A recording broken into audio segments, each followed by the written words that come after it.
proudly presented by Smart Hire. Today we will be demonstrating how to start and use a standard small skid steer. Begin by checking the fuel tank is full and the cap is securely tightened. Then ensure that the air filter is clean and free of debris. When entering the Bobcat, maintain 3 points of contact with your feet and hands before stepping into the machine. Then, lower and secure the safety arm before fastening your seatbelt. As it is a diesel engine, begin by glowing the ignition plugs before attempting to start the machine. After running, adjust the throttle lever to the desired RPM. Familiarize yourself with all safety features including headlights, warning lights, and the horn. Being sure to inspect the temperature, hour meters, and fuel levels before deactivating the handbrake in preparation for use. After pressing the safety switch, the machine is ready to drive.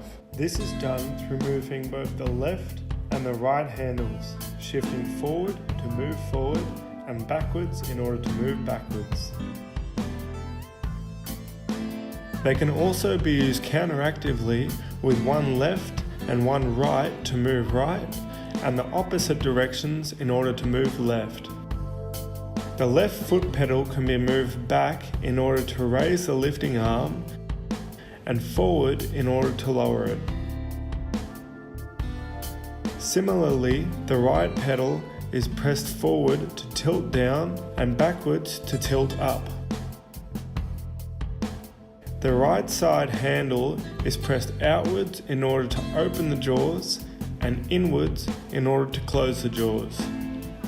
When finished, lower the throttle and switch the ignition off before applying the handbrake, removing your seatbelt, and safely exiting the machine.